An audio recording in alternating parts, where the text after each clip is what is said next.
You win a lottery. Hundreds of millions of dollars overnight. Every problem you've ever had. Solved forever. That's the fantasy sold to millions of Americans every single week. But here's the disturbing reality the billboards never mention. A shocking share of big lottery winners end up broke, bankrupt, divorced, or worse, sometimes within just a few years. Some end up praying they'd never bought the ticket at all. Today we're breaking down the entire lottery machine. Why winners self-destruct, who actually profits, and the money lessons that apply to every single one of us. Let's start with the pattern, because it's too consistent to be coincidence. Financial researchers have found that lottery winners declare bankruptcy at rates far higher than you'd ever expect, with studies suggesting roughly 1 in 3 eventually burns through everything. People who won 20, 50, even $300 million have ended up living on Social Security, working the same jobs they quit, or buried in debt deeper than before they won. The money that was supposed to last generations often doesn't survive a single decade. How is that even possible? Meet the most famous cautionary tale in lottery history, Jack Whittaker.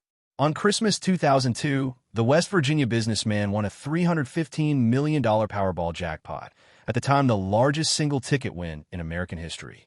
And here's the twist. Jack was already a millionaire, a successful contractor worth around $17 million.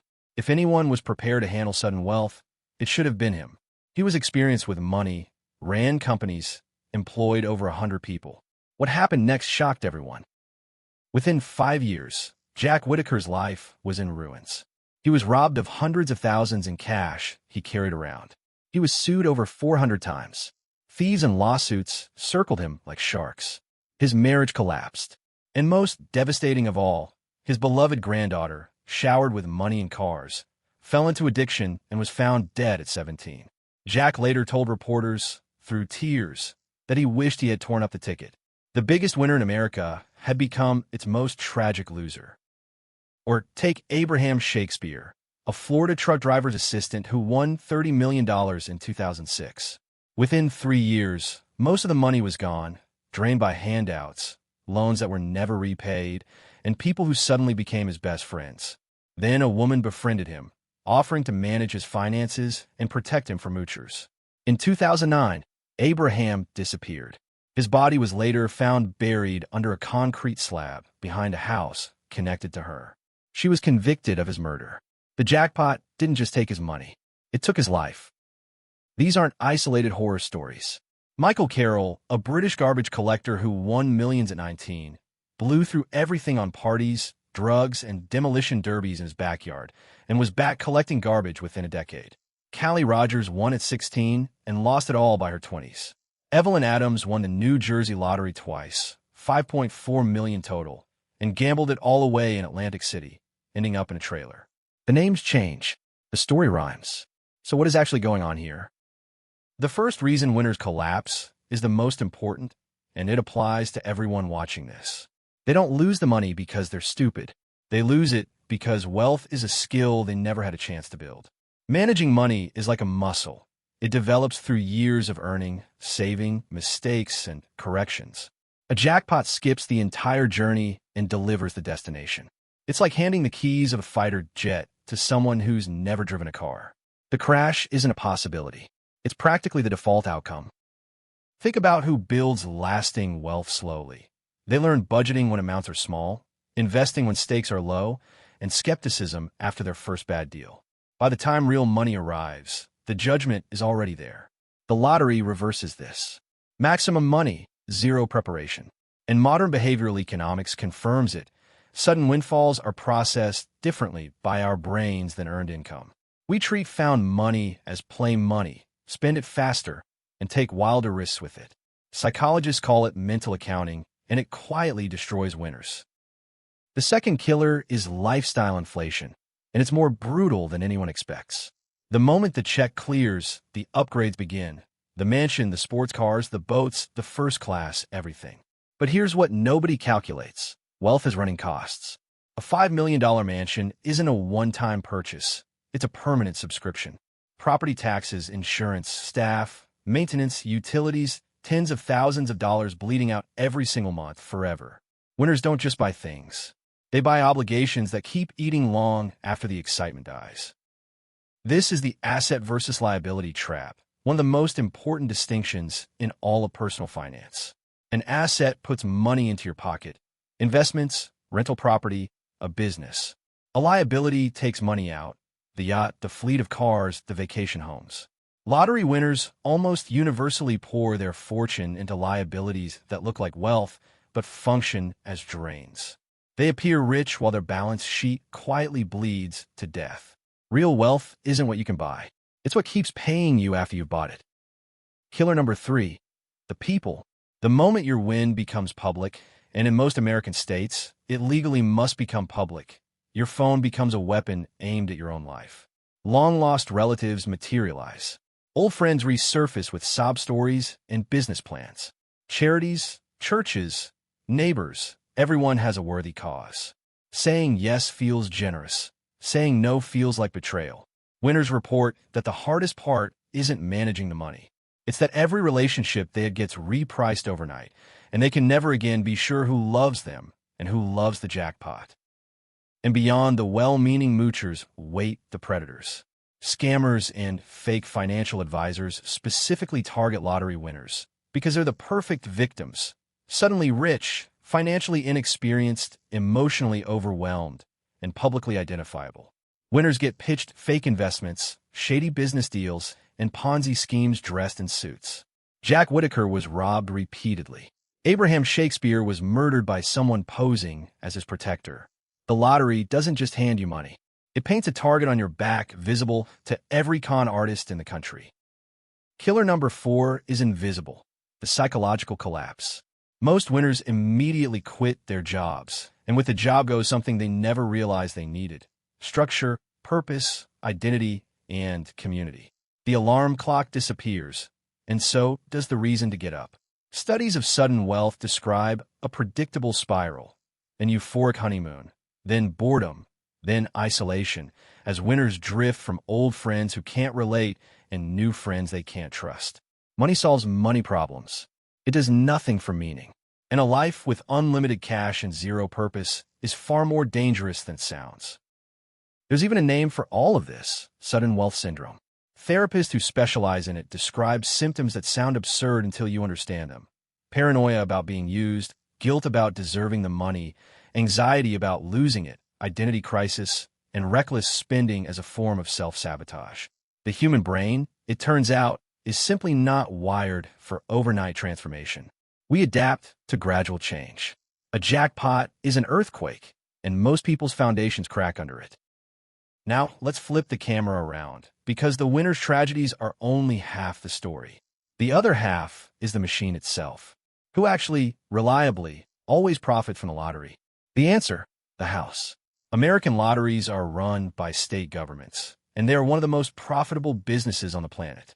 Americans spend over $100 billion a year on lottery tickets, more than on movies, video games, concerts, and sports tickets combined. And the states keep roughly a third of every dollar. Look at the math from the state side.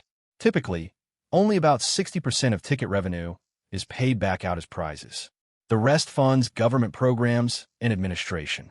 That makes the lottery a worse bet than virtually anything in a casino. Slot machines return over 90%. The lottery returns around 60%. It is, mathematically, one of the worst gambles legally available.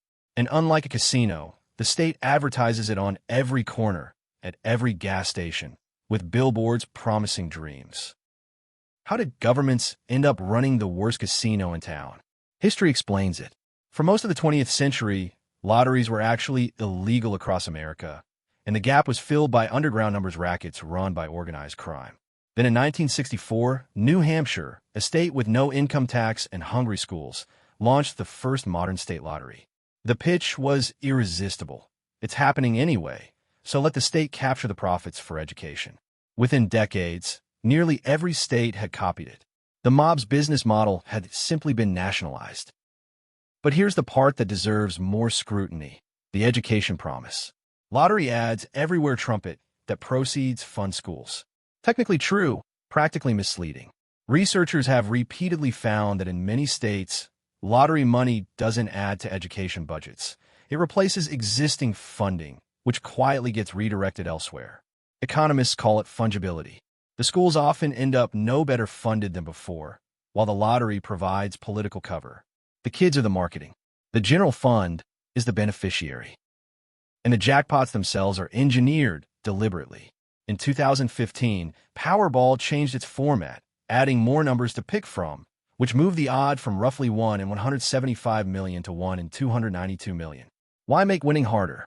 Because harder odds mean fewer winners, which means jackpots roll over week after week, growing into billion-dollar headlines that trigger national ticket-buying frenzies. The record jackpots you see on the news aren't luck. They're product design, optimized for exactly one metric: sales. Even the moment of winning is monetized by the machine. The gas station or convenience store that sells a jackpot ticket typically collects a bonus, sometimes tens of thousands of dollars or more, and becomes a local landmark overnight, with lines of players convinced the location is lucky. Sales in Wintertown spike for months. There is no lucky store, of course. Every ticket everywhere has identical odds. But the machine understands something deeper than math. Hope is contagious, and proximity to a miracle sells more tickets than any advertisement. And here's the uncomfortable economics that researchers keep documenting. Lottery spending is deeply regressive. The heaviest players are disproportionately lower-income households, the people who can least afford it, spending hundreds or even thousands of dollars a year chasing an escape. Economists have called the lottery a tax on hope, collected mostly from the poor and redistributed through state budgets. The house doesn't just always win. The house wins mostly from the people with the least to lose. That's the business model behind the dream. Let's talk about the odds themselves, because the numbers are almost comically brutal. Your chance of winning the Powerball jackpot is roughly 1 in 292 million. You are hundreds of times more likely to be struck by lightning. If you bought 100 tickets every week, you could expect to win the jackpot about once every 56,000 years. The lottery isn't a financial strategy. It's an entertainment product engineered so the dream stays vivid while the probability stays invisible. Now, suppose lightning does strike and you win. The very first fork in the road is where most winners make their first mistake. Lump sum or annuity. The advertised jackpot, say 300 million, is actually the annuity value. 30 payments spread over 29 years. Take the cash now, and you get roughly half the headline number. Then federal taxes take another large bite, often 37% at the top bracket, plus state taxes in most states. That $300 million fantasy? After lump sum reduction and taxes, you might bank around 90 to 120 million. Still enormous, but nearly 2/3 of the billboard number never touches your account. Financial advisors are actually split on this choice, and the reasoning is revealing. The lump sum is mathematically superior if, and only if, you invest it wisely, because money today can compound. But the annuity has a hidden superpower. It protects winners from themselves. You cannot blow 300 million in year one if you only receive 10 million a year. For the average winner, with no financial experience and a swarm of new best friends, that forced discipline is often worth more than the optimal spreadsheet answer. Know thyself is worth more than know the math. So what do the rare winners who thrive actually do differently? The playbook is surprisingly consistent, and it starts before claiming the ticket. Step 1. Tell no one. Not extended family, not coworkers, no one beyond your innermost circle. Step 2. In states that allow it, claim anonymously or through a legal trust, so your name never hits the headlines. Step 3. Sign the ticket, secure it, and wait. Most lotteries give you months to claim. The winners who survive use that time to build a wall before the flood arrives. Step 4. Assemble a professional team before touching a dollar, a fee-only fiduciary financial advisor, a tax attorney, and an accountant, each hired independently, so they check each other. Step 5, and this is the golden rule used by smart winners. Do nothing dramatic for at least 6 months. No mansão, no resignações, no gifts, no investimentos. Park the money in something boring and safe, and let the emotional earthquake settle. Nearly every catastrophic winner decision was made in the euphoric first weeks. Time is the cheapest insurance ever invented. Step 6. Build the fortress budget. The winners who stay wealthy typically convert the jackpot into an income machine. A diversified portfolio of index funds, bonds, and real estate designed to generate returns forever, then live only off a small slice of those returns, classically around 3 to 4% a year. On $100 million, that's 3 to 4 million a year forever without ever touching the principal. Spin the eggs, never the goose. The fortune becomes self-sustaining, and no single disaster, scam, or splurge can kill it. In Step 7, the one nobody expects, decide what your life is for. The winners who end up happiest, researchers find, are the ones who kept working, sometimes at the same job, or redirected themselves into projects, businesses, and causes that gave their days structure and meaning. The jackpot didn't replace their life. It funded a better version of the life they already had. The ones who treated the win as an exit from life itself, no work, no purpose, endless leisure, are consistently the ones who spiraled. Here's the twist that makes this whole story matter to you. Even if you never buy a ticket, the lottery is just the most extreme version of something that happens constantly. Inheritances, home sale windfalls, stock options vesting, crypto runs, insurance settlements, signing bonuses. Sudden money arrives in millions of ordinary lives every year, and it triggers exactly the same forces. The spending euphoria, the circling relatives, the predators, the identity vertigo, just at smaller scale. The lottery curse isn't about lotteries. It's about what unearned speed does to human judgment. So let's distill the lessons, because they protect every windfall of any size. Lesson 1. When money arrives suddenly, slow down aggressively. Park it, tell almost no one, and make 0 irreversible decisions for months. Every force around you, emotion, family, salespeople will scream for speed. Speed is precisely the enemy. There has never been a windfall disaster caused by waiting 6 months, and there have been thousands caused by the first 6 weeks. Lesson 2. Buy assets, rent lifestyles. Before any luxury, put the windfall to work in things that pay you, diversified funds, income property, productive businesses. Then fund the funds strictly out of the income those assets produce. This one rule, spend returns, never principal, is the entire difference between winners who are still wealthy 20 years later and winners who are back at work in 5. It's also, not coincidentally, how old money has stayed old money for centuries. Lesson 3. Your financial defense is people-proofing. Decide your giving policy once, calmly, in advance, for example, a fixed family gift fund with a hard cap, and let your advisors play the villain who says no. Never make loans to friends or family. Give small gifts or give nothing, because windfall loans destroy both the money and the relationship. And treat every unsolicited investment opportunity, every one, as a scam until proven otherwise by professionals you hired independently. Paranoia, in this one domain, is just good accounting. Lesson 4. Understand that the house always wins, and choose which side of the table you're on. The lottery's real winner is the state, collecting billions with a 60% payout. The casino's winner is the casino. The meme stock frenzy's winner is the exchange and the brokers. Wherever a dream is being sold at scale, find who collects the reliable percentage, because that's where the actual wealth is built. You don't have to stop playing games. Just never confuse playing the game with owning the game. And Lesson 5, the deepest one. Wealth without preparation is not a gift, it's a stress test. The lottery doesn't change who you are. It amplifies who you are, your discipline or your impulses, your relationships or your loneliness, your purpose or your emptiness, with 100 million volts. That's why the same jackpot creates quiet, content millionaires and public, spectacular tragedies. The variable was never the money. It was the person and the preparation that the money hit. So here's the honest final scorecard of the lottery. For the states, a $100 billion money machine, the most profitable gamble ever run by governments. For the millions of regular players, a few dollars a week for a few minutes of dreaming, mostly harmless, occasionally corrosive. And for the winners, the ones who beat the 1 in 292 million odds, the most dangerous financial event of their lives, a test that roughly a third will fail completely. The luckiest day of their life, and statistically, one of the riskiest. The next time you see a jackpot billboard climbing towards some absurd number, enjoy the daydream. It's the product you're actually buying for your $2. But remember Jack Whittaker, who had everything and won. and lost more than everything. Remember that the house built that billboard. And remember that if sudden money ever does find you, in any form, the winning move is written in the wreckage of 1,000 winners before you. Slow down, stay quiet, buy assets, protect your people, and keep your purpose.